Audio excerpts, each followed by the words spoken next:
Хәерле иртә, туры эфирда Татарстан яңалыкларын башлап җибәрәбез. Студиядә Идел Кыямов безнең бүгенге чыгарылышта. Мөселман кардәшләребезнең хаҗга бару хыялы чынга ашармы? Сәфәргә чыкканда нинди кагыйдәләрне үтәү шарт? Республиканың уҗым культураларына югалту куркынышы яный. Сәбәп нәрсәдә?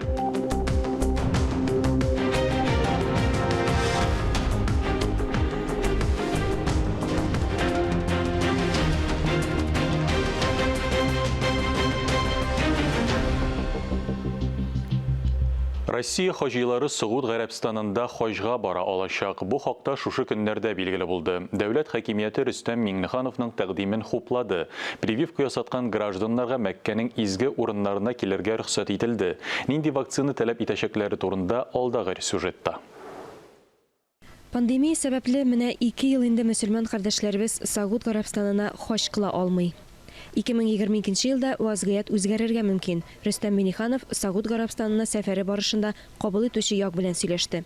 Мы должны заранее договориться с принимающей стороной, чтобы наши паломники с нашими российскими документами получили доступ пройти хадж.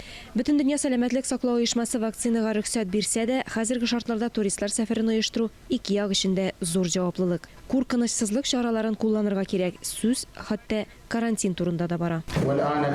Бәлки тест нәтиҗәләре дә җитәр. Без бөтен дөнья сәламәтлек саклау оешмасының карарын көтәбез. Ул киләсе елга әзер булсын иде. Дин тотучылар барлык шартларны да үтәргә әзер. Ну, если надо, конечно, и ради хаджа я готова это сделать. У меня есть возможность, я сделаю эту прививку и поеду хадж.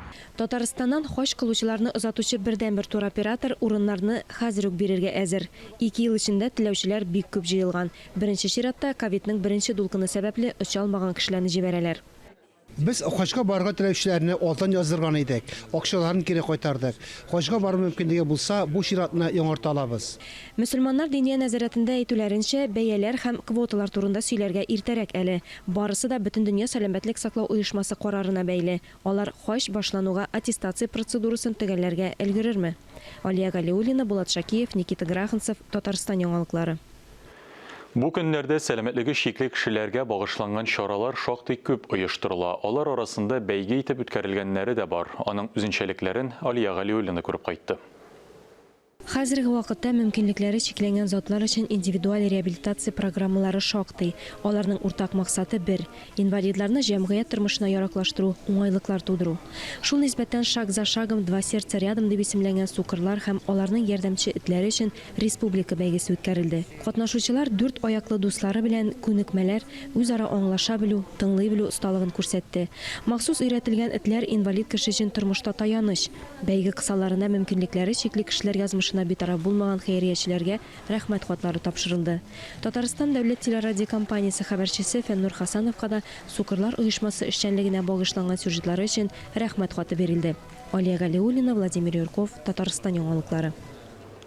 Россиянең хезмәт һәм социаль яклау министрлыгы 2022 елның июленнән инвалидлыкка ия яки туендыручысын югалткан гражданнар, шулай ук эш стажы аз булган кешеләр өчен бер тапкыр бирелә торган пенсия алу тәртибен үзгәртә.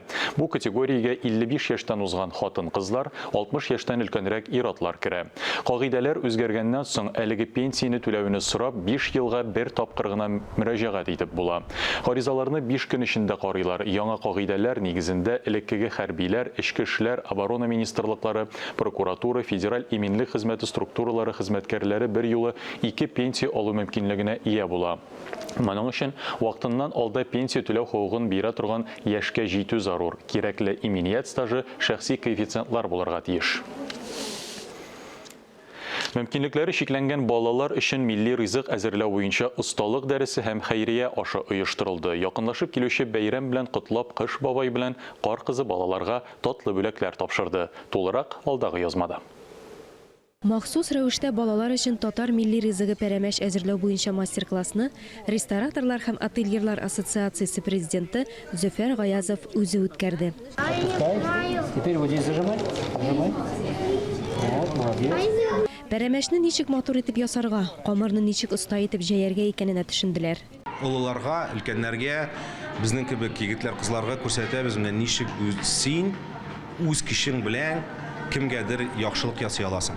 Уен белән менә олыларның эшен күрсәтү һәм инде менә ашарга пешерү күрсәтү, ул минемчә тагын да кызыграк аларга, чөнки алар һәрбер бала ул ярата менә ничектер үзе нәрсәдер эшләргә, ничектер үз кулы белән нәрсәдер ясап күрсәтергә, әйме сокланырга, менә горурланырга диек. Шуңа күрә без ничә ел инде, бер 5-6 ел шуның белән шөгыльләнәбез. Кыш бабы белән кар кызыннан башка яңа елны күз алдына китереп булмый. Балалар шигырьләр сөйләде, биеде, туган тел җырын башкарды.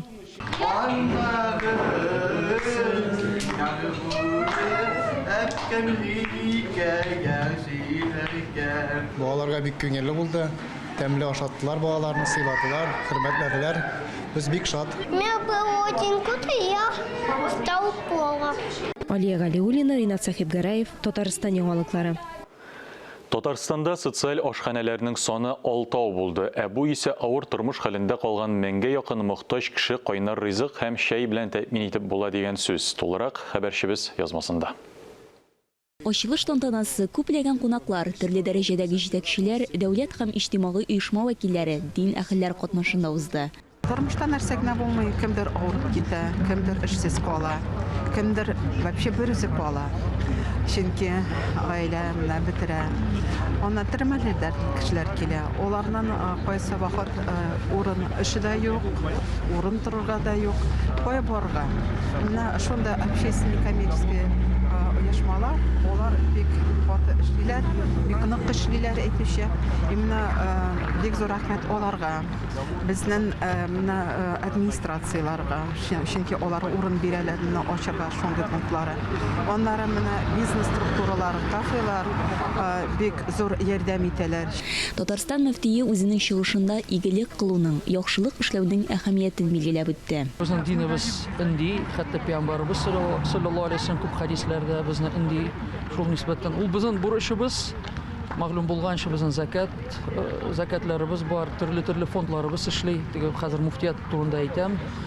Ярдәм фонды булсын, безнең закат фондыбыз булсын һәм башка фондлар эшли, Аллаһка шөкер.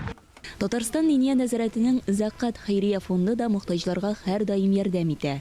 Дүшәмбе һәм җомга көннәрендә Борхан Шаһиди скверында 100 кешене ашата. Яңа ачылган приют человек ашханәсендә һәр көнне 100-200 кешегә бушлай кайнар ризык бирелә башлый. Ана чуда социаль тернәкләндерү һәм адаптация үзәге коммерцияле булмаган автоном оешмасы башлап йөрде. Вазилә Батырханова, Тахир Хәсәнов, Татарстан яңалыклары. Казанда гаилә мәчете каршындагы мәдәни агарту үзәге төзүне дәвам итәләр. Ул заманча комплекс булачак. Тулырак алдагы сюжетта. Башкалабызның Җәүдәт Фәйзи урамы 2нче йортта урнашкан мәдрәсә төзелеше 2019 елның азагында башланды. 2 катлы бинада белем бирү сыйныфлары янында юыну, ашау-эчү бүлмәсе, спортзал, шулай ук беренче катта китапханәдә булачак. Аллаһның рәхмәте белән һәр кирпеч мәдрәсәнең барлык төзелеш материаллары мәхәллә кешеләре акчасына сатып алынган. Alhamdulillah җәмәгать менә бу без сезне белән бергә төзи торган мәдрәсәбез һәм безнең теләгебез шунда гылым алсыннар иң бәләкәй баладан башлап иң олы безнең аксакалларыбыз, безнең ак яулыклы абыстайларыбыз укысыннар. Мәсәлән, менә бу классны карасак, бу безнең мәктәпкә хәтле булган балалар өчен сыйныф. Шунда, мәсәлән, алар тиге ишектән кирип, монда шишенеп керәләр, шунда гылым алалар, көн буе йөриләр, укыйлар, теге балалар бакчасында шикелле, ләкин мусульманча. Яңа комплекс бер юлы төрле яшьтәге йөзләгән шәкертне кабул итә алачак. Хәзер биредә газ кертелә, акча булуга ички эшләре башланачак. Бу олылар залы, шунда олыларыбыз, әниләребез, апаларыбыз, абыйларыбыз, Алла бирсә гылым алырлар. Аллаһ Тәала һәр берсенә файдалы гылымнар алырга насыйп итсен. Биредә мөселманнарга гаиләләре белән ислам белемен бер урында алу өчен бүтән шартлар тудырыла. Алга таба мәдрәсә ачылгач, шәт иншалла уку сыйныфлары да күбәячәк. укучылар да, шәкертләр дә күбәер дип ышанып калабыз.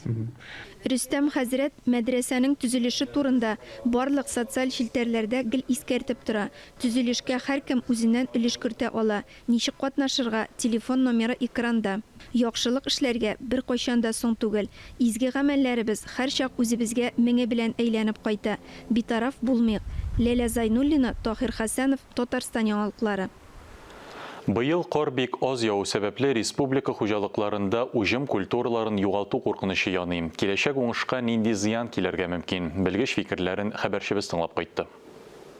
Басуларның күпчелек өлешендә кар булмау борчу тудыра. Шуңа күрә авыл хуҗалыгы тикшеренү үзәге белгечләре көн саен чәчүлекләрнең сакланышын күзәтә. Республикага кинәт көчле салкыннар килсә, бу үсемлекләрнең юкка чыгу ихтималын арттыра. Для зимых это не самая благоприятная ситуация, поскольку Уҗымнар өчен бу бөтенләй куркыныч түгел. Үсемлекләр инде кар катламы астында булганлыктан вегетацияны туктатты. Хәзер алар тынгылык хәлендә. Әмма температура 15-17 градустан түбән төшсә, кар яумаса, уҗымнар әлбәттә зыян күрә. Бу бигрәк тә көзге бодайга кагыла. Мондай температура үзгәрешләре уҗымнарның юкка чыгуына китергә мөмкин. Артык югары температурада тамырлар чирү куркыныч арта. Кеше суыктан ашар. Шулай да көзе һава торышын исәпкә алып, галимнәр ышанышы югалтмый. Туфрактагы дым запасы үсемлекләрне коткарып кала ала. По состоянию весна, вернее, осень была затяжная. Быел көз озакка сузылды, җылы булды. Шуңа күрә күзәтүләр буенча уҗымнарның 94% яхшы, канәгатьләнерлек хәлдә. Синоптиклар декабрьнең 2 декадасында бик күп кар явар дип вәгъдә итә. Әгәр кар катламы салкыннарга кадәр урнашса, уҗымнар әйбәт кышларга тиеш. Фарис Мөхәммәтов, Камилә Сәетова, Дамир Мөхәммәтханов, Татарстан яңалыклары. Кыска вакытлы тәнәфестән соң яңалыклар чыгарылышын дәвам итәрбез, ә хәзер алдагы минутлардагы темалар турында кыскача. Халкыбызның яраткан композиторы Сара Садыйкованы бүгенге буын беләме? Бала Сити халыкара Кембридж мәктәбендә ачык дәрес узды. Дәрвишләр бистәсенең балалар иҗат үзәгендә тел галиме журналист Васил Гарифуллинга багышланган фәнни-гамәли конференция үтте.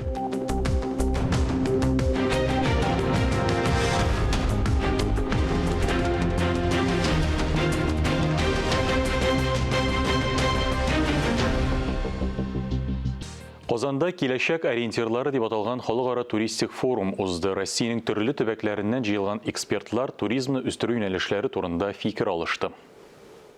Уңайлы җылы өс, спорт аяк киемнәре, уңышлы сәяхәт өчен нигез. Шуңа күрә киләчәк ориентирлары туристик конференциясенең в кроссовках форумы дип аталуы да очраклы гына түгел. Биредә барысы да үз эшләренең осталары. Димәк, сәяхәтчеләрнең нәрсә теләвен яхшы беләләр.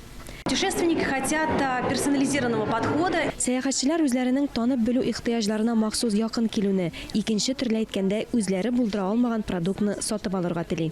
Тотрыклы эшке туризм Россиянең киләчәге, үсеш өчен бер юлы берничә юнәлеш, экологик якын килү, трендлар һәм туризмны цифрлаштыру, гастротуризм, милли үзенчәлекләр һәм туристик бизнес буенча фикер алыштылар. Төбәк туризмына аерым игътибар бирелә. Татарстандагы туристик җәмәгатьчелегенең яңа энергия, яңа көч алуын, күбрәк мәгълүмат туплануын һәм үзебез өчен яңа идеяләр, яңа проектлар булдыру өчен илһам чыганаклары табуын телибез. Россия буйлап сәяхәтне туроператорларда гына түгел, махсус мәгълүмат үзәкләрендә дә сайларга мөмкин. Мәскәү һәм Казанның истәлекле урыннары, кызыклы вакыйгалар турында мәгълүмат ала, ә мәгълүмат үзәге консультантны шәхси сәяхәт маршрутын төзергә ярдәм итә. Мобиль туристик пункт 19 декабрьгә кадәр Казанның Петербург урамында урнаша. Алия Галиуллина, Диана Дасаева, Илдар Галаудинов, Татарстан яңалыклары. Мәгариф учреждениеләрендә ковид белән бер рәттән грипп һәм сезонлы салкын тию аурулары да ныклы контрольгә алынды. Республикада тулысынча карантинга ябылган мәктәпләр юк. Шулай да кайбер сыйныфларда ауру балалар күп, хәл киеренке. Мәгариф һәм фән министрлыгыннан хәбәр итүләренчә, уку йортларында катгый чаралар күрелә, һава чистарту җайланмалары урнаштырылган, грипп билгеләре булган укучыларны ачыклагач, өйләренә озаталар. Белгечләр сәламәтлек турында кайгыртуның иң нәтиҗәле чарасы прививка ясату дип искәртә. Ата-аналар ризалыгы белән гриппка каршы вакцинацияны Татарстан мәктәпләрендә һәм мәктәпкәчә учреждениеләрендә ясыйлар. Дәрвишләр бистәсендә урнашкан балалар иҗат үзәгендә халкыбызның гореф-гадәтләре, йола уеннарына багышланган чаралар еш уза.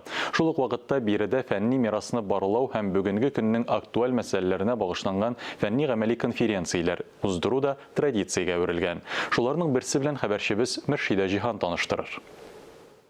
Әйдәгез бер-беребезне алкышлыйк, шундый бәхетле булырга. Мәктәп укучыларын профориентацияләү дигән төшенчә бар мәгариф өлкәсендә, ягъни укучыларга бу юнәлештә белем, осталык һәм күнекмәләр алуга мөмкинчелек бирү, һөнәр сайларга ярдәм итү. Нәкъ шул максат белән Дәрвишләр бистәсе балалар иҗаты үзәге Казан Федераль университетының милли һәм глобаль медиа чаралар кафедрасы белән берлектә республика күләм конференция үткәрә. Безнең менә бүгенге конференция ул 4нче мәртәбә үткәрелә инде. Ул укыту тәрбия аппаратында балалар һәм яшьләр матбугатын куллану дип атала. Бүгенге көндә бик актуаль тема дип саныйбыз, чөнки менә яңа гына кабул ителде федераль дәүләт белем стандартлары. Анда инде каралган укучыларда функцион грамотлык формалаштыру дигән әйбер каралган инде. Шуның буенча хәзер вакытта укытучылар эшлиләр. Менә бу конференциянең материаллары шуңа туры килә дип саныйм. Фәнни тикшеренүләр нәтиҗәсендә татар журналистикасы тарихы, бүгенгесе, киләчәге барланган. Шулай ук укытучылар эшендә масса күләм гаммәви чараларның роле, кулланылышы ачыкланган. Балалар иҗат үзәгенең милли тәрбия бирү бүлеге җитәкчесе Ләйсән Антонова белдерүенчә, быел читтән торып булса да беренче каләм тибрәтеп караучы мәктәп укучылары да катнашкан. Менә нәкъ кешеләр исән вакытта аларның кадерен белергә кирәк, хөрмәтләргә кирәк һәм аларны өйрәнергә кирәк. Тулайым алганда быел үткәрелгән фәнни чара тел белеме галиме, журналистлар остазы Васил Гарифуллинга багышлап уздырылды. Республикада иҗат итүче балаларны барлау максатыннан үткәрелсә, икенчедән менә шу журналистика проблемалары белән кызыксынучы һәм яшь иҗатчыларны бергәләп оештыручы, туплаучы укытучыларны бергә шушы конференцияда тәҗрибә уртаклашу йөзеннән үткәрелә. Һәр елны бу конференцияларның инде махсус җыентыклары да чыга. Шуңа күрә үзеңнән шул җимешне күрү инде бик кызык. Остазның да остазлары була. Алар арасында татар әдәбияты галиме, КФУ профессоры Хатип Миңнигулов та бар. Инде безнең журналистика өлкәсенә киткәннәр фәнгә бик әлләни тартылмыйлар. Менә аның ничектер безнең зур галимәбез Диләр Гарифовна инде күреп алды, үзенә аспирантурага чакырды. Һәм менә хәтерем ялгышмаса 98нче елны, әле анда 35-36нчы яшьләрдә генә докторский диссертациясе яклады. Юбилее уңайыннан фәнни-гамәли конференция оештырылганын белгәч, чакырмасаларда барырга карар кылдык ди Теләче районыннан килгән якташлары.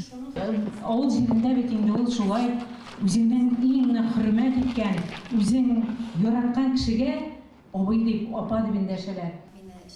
Конференциянең 4нче тапкыр һәм быел Россия күләмендә оештырылуы аңа ихтыяҗ елдан-ел үсүен раслый. Мөршидә Җиһан, Таһир Хәсәнов, Татарстан яңалыклары.